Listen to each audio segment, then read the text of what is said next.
Assalamualaikum warahmatullahi wabarakatuh. Halo teman-teman semuanya, selamat datang di Repot. Episode kali ini kita akan membahas tentang uh, mengenal Muhammadiyah pakai rumus 5W1H. Mungkin teman-teman sudah banyak mendengar rumus 5W1H ketika membuat berita atau opini atau menulis sesuatu. Tapi kali ini kita mencoba untuk pakai rumus 5W1H ini untuk membahas apa sebenarnya Muhammadiyah. Bersama saya Dila, Kader Naisan yang hari ini menjadi host dan teman saya Janu, Kabid Bidang Tablik dan Kajian Keislaman. Ya, mungkin bisa dikenalin dulu report itu apa? Oh iya, jadi report itu Renaissance Podcast. Jadi kita akan membahas tentang seperti hari ini kita membahas tentang Muhammadiyah, kemudian mungkin kedepannya kita akan membahas hal-hal lain lewat podcast. Jadi ini sebuah hal baru yang ada di Renaissance. Seperti itu. Nah, untuk episode pertama, episode 1, kita akan membahas tentang Muhammadiyah, mengenal Muhammadiyah. Ya. Nah, jadi sebelum kita membahas lebih jauh tentang Muhammadiyah, kita perlu memahami apa sebenarnya Muhammadiyah itu. Apa tuh, Bang Janu? Muhammadiyah itu sebenarnya apa? Iya, kalau kita pakai rumus 5W1H yang udah dijelasin sama Mbak Dila tadi kan, apa itu Muhammadiyah itu masuk ke W yang pertama. Nah, itu buat apa itu Muhammadiyah. Jadi kalau bicara seputar arti dari Muhammadiyah, itu dia berasal dari dua kata dalam bahasa Arab, Muhammad dan Iyah, yang artinya pengikut Nabi Muhammad. Dalam sejarahnya, nama Muhammadiyah ini diusulkan oleh murid Kiai Haji Ahmad Dahlan, namanya Muhammad Sangitu. Nah, kalau kita tadi kan arti secara etimo, kalau kita tarik lagi secara terminologi itu, pengertian itu bisa kita lihat di dalam ADART Muhammadiyah atau Anggaran Dasar Anggaran Rumah Tangga Muhammadiyah. Jadi di dalamnya disebutkan bahwa Muhammadiyah adalah gerakan Islam amar ma'ruf nahi mungkar dan tajdid yang bersumber pada Al-Quran dan As-Sunnah. Jadi nama Muhammadiyah itu, ini balik lagi ke tadi ya, sangat filosofis. Pengikut Nabi Muhammad itu artinya mengikuti apa saja yang dilakukan oleh Nabi Muhammad melalui dua perkara yang sudah ditinggalkan oleh beliau, yakni pertama Al-Quran, kemudian yang kedua As-Sunnah. Mungkin begitu kalau arti dari Muhammadiyah itu apa, seperti itu. Oke, jadi mungkin masih banyak yang salah memahami sebenarnya Muhammadiyah itu apa. Benar. Kalau yang tadi disampaikan sama Bang Jano, akhirnya tahu secara sederhana sebenarnya Muhammadiyah ini artinya ya pengikut Muhammad, seperti itu ya. Kemudian kalau ADART sesuai dengan aturan yang ada di Muhammadiyah didefinisikan sebagai sebuah organisasi, kemudian juga sebuah gerakan amar ma'ruf nahi mungkar, seperti itu ya. Oke, kemudian tadi kita sudah membahas apa sebenarnya itu Muhammadiyah. Sebenarnya siapa sih orang di balik Muhammadiyah itu? Siapa nih yang mendirikan Muhammadiyah, mencetuskan adanya Muhammadiyah?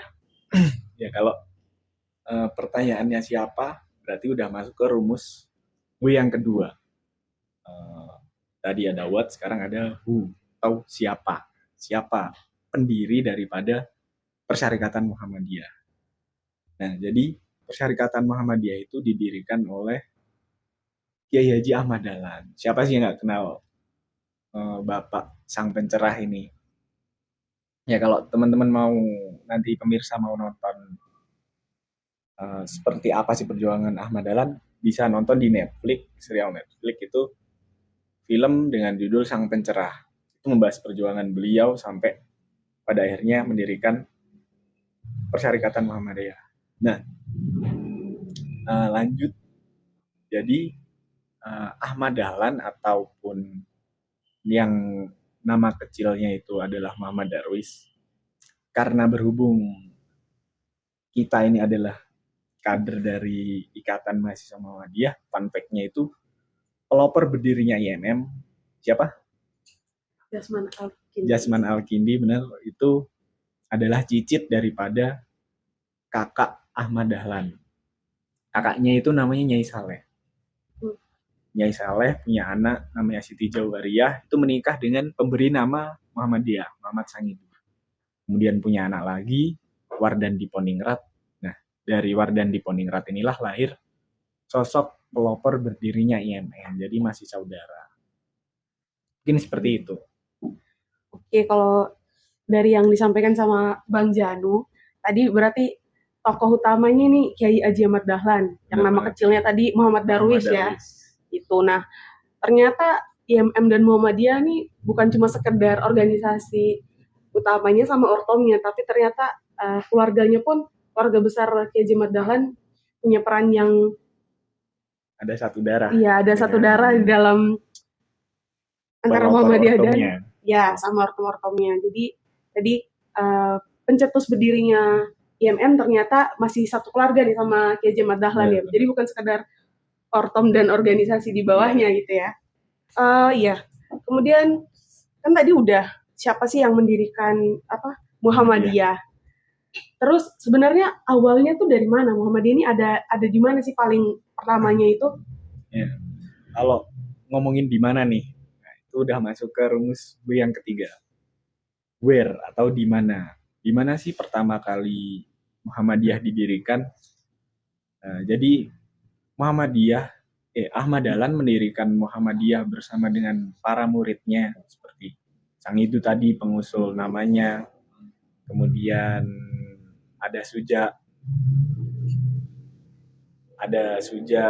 nah itu beliau mendirikannya di Kampung Kauman, Yogyakarta.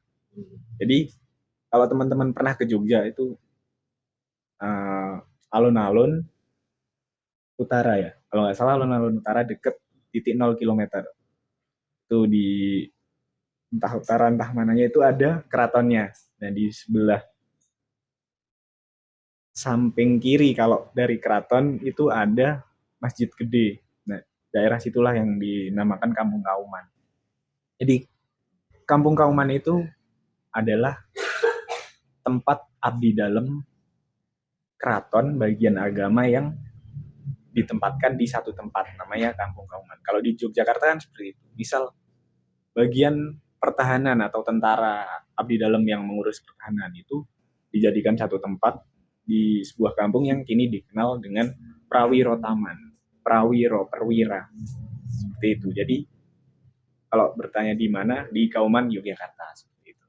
Oke, jadi Muhammadiyah ini awalnya dari Kauman ya di Yogyakarta berdirinya.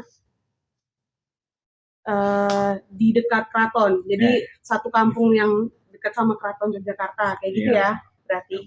Nah, kalau kayak gitu kita masuk ke rumus yang selanjutnya nih. Kapan nih berdirinya Muhammadiyah ini pasti ditunggu-tunggu nih sama pemirsa semuanya kan. Sebenarnya Muhammadiyah ini kapan berdirinya dan sejak kapan ada? Gitu, gimana tuh? Berarti ini udah yang keberapa nih? 4. Iya. 4. What? When, where, sekarang when, kapan. Jadi kapan Muhammadiyah berdiri? Jadi Muhammadiyah itu didirikan oleh Kiai Haji Ahmad Dahlan pada tanggal 18 November 1912 Masehi atau dalam penanggalan Hijriyah itu bertepatan dengan 8 Dzulhijjah 1330 Hijriyah. Seperti itu tanggalnya. Cuman sebenarnya ini kan kalau bahas masalah kapan berdirinya, kalau yang kita tahu kan berdirinya tahun 1912. Cuman dia Muhammadiyah mengalami ya selayaknya organisasi ya, perlu adanya bukti yang legal dari pemerintah kolonial pada saat itu. Jadi ya seperti itu. Pada intinya 1912. Oke, jadi di bulan November baru kemarin ya berarti ya miladnya Muhammadiyah. Kemarin. Di tahun 1912 berdiri nih Muhammadiyah. Udah kemudian, berapa tahun berarti? 100 berapa tuh? 111 kalau nggak salah ya. Iya. 111 kemarin miladnya Muhammadiyah 18 November. Nah, terus kan tadi udah Muhammadiyah ini ada di Kauman Yogyakarta dan pada tahun 1912. Adanya suatu organisasi ataupun gerakan kan pasti ada penyebabnya tuh. Kenapa sampai bisa muncul hal tersebut? Nah, kalau Muhammadiyah waktu itu tuh disebabkan oleh apa sih sampai akhirnya Kiai Haji Ahmad Dahlan ini memutuskan untuk mendirikan Muhammadiyah? Ya ini kan pertanyaannya latar belakang. Benar. Iya, Ya. betul. Berarti kan mengapa? Why? Udah masuk rumus 5W1H yang W yang terakhir. W yang kelima. Mengapa Muhammadiyah ini berdiri? Apa faktor yang menyebabkan Muhammadiyah ini berdiri? Jadi di dalam banyak literatur disebutkan bahwa Muhammadiyah ini berdiri ada dua faktor yang melatar belakangnya. Pertama, faktor subjektif, kemudian faktor objektif. Faktor subjektif itu yang bersumber pada atau faktor yang berasal dari diri sang pendiri, diri Ahmad Dahlan. Jadi dalam faktor subjektif ini menyebutkan bahwa Muhammadiyah ini lahir adalah hasil dari perenungan Kiai Haji Ahmad Dahlan atau pentadaburan Kiai Haji Ahmad Dahlan terhadap surat Ali Imran ayat 104. Dan hendaklah ada segolongan umat di antara kamu yang menyeru kepada kebaikan, beramar ma'ruf dan bernahi mungkar. Maka mereka itulah yang beruntungnya. Ahmad Dahlan melihat ayat segolongan umat untuk beramar ma'ruf nahi mungkar ini memaknainya beliau ejawantah atau implementasikan dalam bentuk organisasi segolongan umat. Ahmad Dahlan sadar bahwa dalam berdakwah sendiri itu tidak bisa, akan cepat patah. Sama kayak lidi kalau dulu kecil sering diterangin sama guru, kalau banyak kuat, bersatu kita teguh, bercerai kita runtuh. Ya, itu faktor subjektifnya. Perenungan Kiai Haji Ahmad Dahlan terhadap surat Ali Imran ayat 110. Ayat 104, sorry. Tapi ayat 110 juga, iya dari situ juga Muhammadiyah berangkat. Kemudian faktor yang kedua itu faktor objektif. Nah, di dalam faktor objektif ini dibagi lagi jadi dua. Yang pertama, objektif internal atau yang berasal dari kondisi umat Islam pada saat itu, di Indonesia terkhusus. Kemudian objektif eksternal itu yang berasal dari luar umat Islam pada saat itu. Jadi kalau ngomonginnya ini satu-satu dulu. Kalau di faktor objektif internal, yang pertama itu kemiskinan, kebodohan yang terjadi pada saat itu. Kemiskinan ini disebabkan karena apa ya? Karena penjajahan. Tapi kalau ngomongin penjajahan itu masuknya di eksternal nanti. Terus kebodohan ini ya karena pada saat itu tidak ada sekolah yang dapat diakses oleh kaum pribumi. Jadi sekolah pada situ hanya tersedia untuk kaum priayi. Oleh karena itu nantinya Kiai Haji Ahmad Dahlan mendirikan sekolah. Bahkan sebelum mendirikan Muhammadiyah itu beliau mendirikan sekolah di Jogja. Itu kalau kondisi umat Islam yang pertama seperti itu. Kemudian ada yang sering kita dengar nih, TBC. Apa penyakit? Ya penyakit. Tuberkulosis. Akidah. Oh, oke. Kalau anak biologi kan taunya TBC. Penyakit biologis lah. Nah, kalau di Muhammadiyah, perspektif Muhammadiyah, TBC itu penyakit akidah. Pertama T ini tahayul, B-nya bid'ah, C-nya khurafat. K sebenarnya cuman ya biar asik. Jadi C. Khurafat. Tahayul ini artinya percaya pada hal-hal mistis yang tidak masuk akal. Jadi umat Islam pada saat itu ya fenomenanya seperti itu. Bid'ah, menambah atau mengurangi suatu hal dalam masalah ibadah dan akidah. Contohnya sholat, itu misal bila sholat asar itu 5 rakaat, itu bid'ah. Yang perlu diingat dalam tanda kutip ibadah dan akidah. Ya. akidah dan ibadah tanda kutip tadi. Nah itu. Kemudian yang ketiga apa? Khurafat. Khurafat itu hampir sama kayak tahlil, cuman kita lebih memaknainya sebagai percaya pada adanya mitos, zodiak, terus ramalan ya seperti itulah, budaya-budaya zaman dulu. Ya kalau banyak cerita horor kayak gitu loh. Kalau Dila sering nonton film-film horor, si jin, siksa neraka, zodiak gitu ya, khurafat ya. Jadi hati-hati buat teman-teman yang suka percaya pada hal-hal seperti itu. Kemudian itu yang internal, ada lagi internal? Di internal 2 tadi ya? Ya 2. Kondisi kemiskinan dan kebodohan, terus ada TBC. Oh iya, ada lagi. Nah ini ukhuwah Islamiyah. Jadi umat Islam pada saat itu tuh nggak bersatu dan nggak ada wadah tempat mempersatukan mereka. Jadi terjajah dan jalannya sendiri-sendiri. Tidak wal takum minkum ummatui. Nah, tidak melalui garis itu, garis perjuangan itu tadi. Kemudian pendidikan pondok pesantren pada saat itu tuh cuman ngomongin bagian agama, nggak ada dinamisasi pengetahuan. Jadi pengetahuan ya cuman ngomongin ngaji, sholat dan lain-lain. Nggak ada bagaimana kita belajar menghadapi dunia yang begitu dinamis. Itu nggak ada. Jadi sangat kolot. Bisa dikatakan seperti itu. Kemudian masih ada yang eksternal. Oh ya, oke. Tadi internal ya, berarti umat Muslim Indonesia nih. Sekarang di luar umat Muslim Indonesia kondisinya seperti apa tuh? Ya, kalau ngomongin eksternal, pertama jelas Indonesia mengalami penjajahan. Berapa abad kita dijajah? 3,5 abad lamanya kita dijajah. Ya, walaupun banyak sumber, udah nggak relevan 3,5 abad. Nah, penjajahan, terus adanya kristenisasi. Misi Belanda ke Indonesia itu nggak cuma mencari rempah-rempah. Jadi ada 3G kalau Dila ingat. Ya ingat. 3G sih aku biasa sebutnya ya. 3G. Gold, glory, gospel. Jadi gold itu emas, glory kejayaan, gospel itu gereja kristenisasi.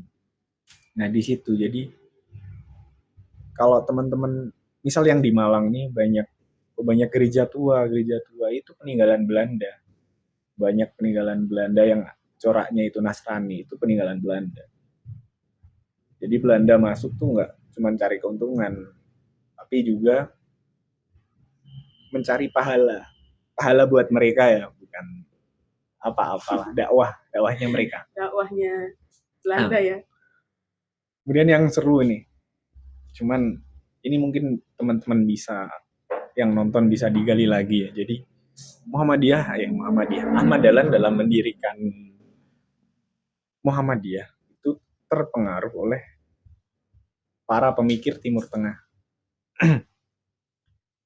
Kalau yang biasa kita tahu itu ada 4. Pertama Muhammad Abduh, Rashid Ridho, kemudian Jamaluddin Al-Afghani dan Abdul Wahab. Nah, Dila ini kayaknya mahasiswa hubungan internasional, jadi tahu kondisi-kondisi internasional. Mungkin bisa diceritakan sekelumit kalau masih ingat ya. Kalau sepaham saya ya, tokoh-tokoh ini tadi ada Muhammad Abduh, Rashid Ridho, itu bawa-bawa pemikiran tentang pendidikan. Kalau nggak salah ya, nanti teman-teman bisa cross-check lagi, silahkan dikoreksi ya, nanti boleh di kolom komentar. Kemudian Jamaluddin Al-Afghani itu Pan-Islamisme kalau nggak salah. Itu membahas tentang persatuan umat Islam. Ya nggak, Bang? Ya, kalau nggak salah semua nih. Ya, nanti teman-teman yang cross-check boleh diajari bagaimana mengenal Muhammadiyah yang benar nih, Mbak. Kemudian ada Abdul Wahab ya, yang sering disalahpahami nih, Muhammadiyah kadang disebut Wahabi, ya kan? Ternyata tapi memang nilainya itu yang diambil, purifikasi. Kalau sepaham saya itu kembali lagi ke Al-Quran dan As-Sunnah. Seperti yang tadi disampaikan sama Bang Janu, mulai dari pengertiannya saja, Muhammadiyah itu ya pengikut Muhammad, artinya mengikuti apa yang disampaikan, apa yang diajarkan sama Rasulullah. Gimana, Bang?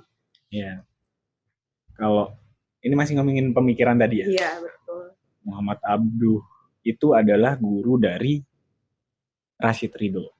Jadi keduanya ini seorang pembaharu juga. Jadi modernis, orang-orang modernis pada saat itu, reformis lah, sebutnya begitu. Jadi dia punya pemikiran bahwa Islam itu nggak hanya mengatur urusan agama, spiritual, ritual. Bahwasanya dia berpendapat bahwa Islam itu ya hablum minanas, bagaimana kita berhubungan dengan sesama manusia, dengan alam, dan dengan Tuhan tentunya. Karena orang-orang pada saat itu, menurutnya, yang menjadikan agamanya cuma ritual.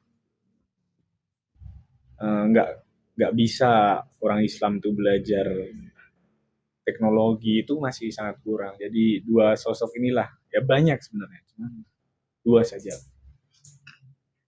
Nah, siapa lagi nih tadi? Mungkin yang paling tak sorotin ini nih, Abdul Wahab. Kalau teman-teman pernah dengar Wahabi, ya pengikut Abdul Wahab ini yang disebut Wahabi. Jadi beliau itu punya pemikiran purifikasi, pure, pemurnian, kembali kepada Al-Quran dan As-Sunnah. Nah, purifikasi yang dimaknai Abdul Wahab ini berbeda dengan yang dimaknai Ahmad Dahlan. Abdul Wahab ini kembali pada Al-Quran dan As-Sunnah dengan menghalalkan segala cara.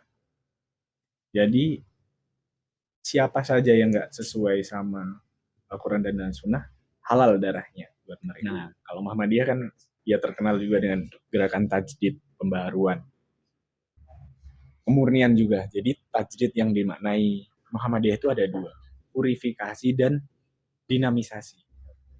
Purifikasi dalam hal akidah dan ibadah. Jadi apa saja ya hal akidah dan ibadah yang nggak murni, yang tercampur oleh zat-zat lain, itu dimurnikan kembali dengan cara yang lemah lembut, dengan dakwah yang sesuai zaman, menyesuaikan zaman dakwahnya. Nah, kemudian dinamisasi itu dalam hal muamalah duniawi. Kemudian juga ada akhlak.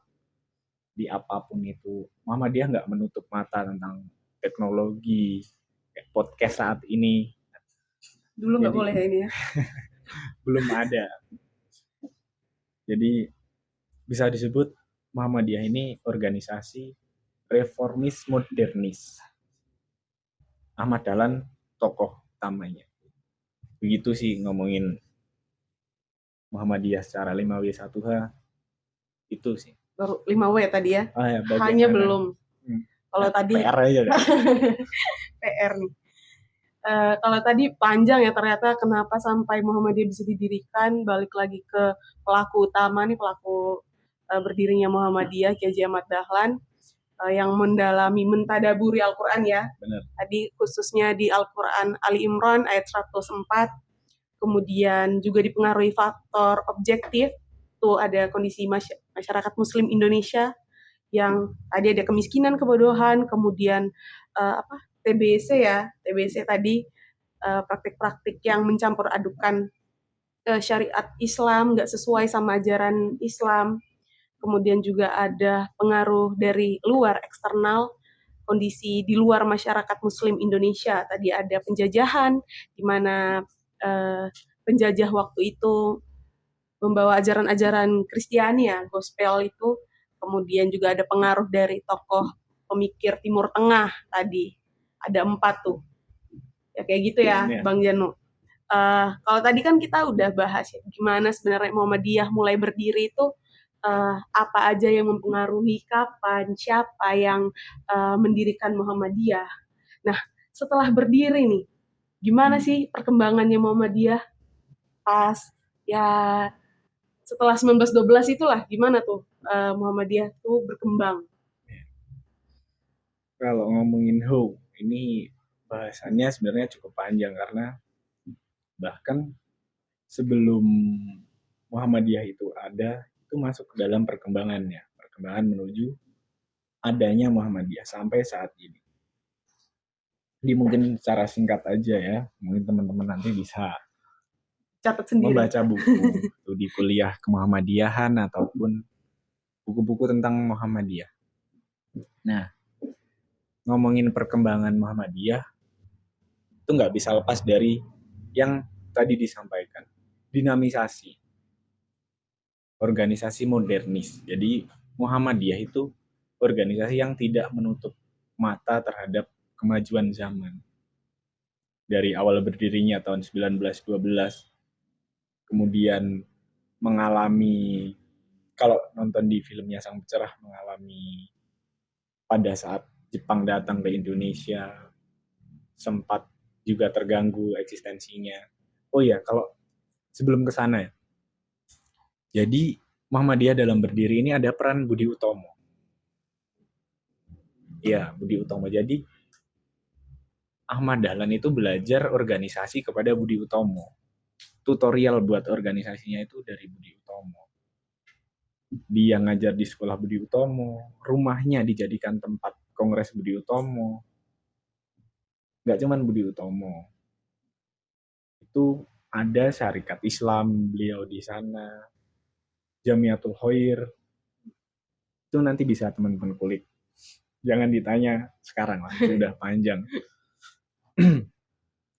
Ya, seperti itu. Kalau di awal akar perkenalnya.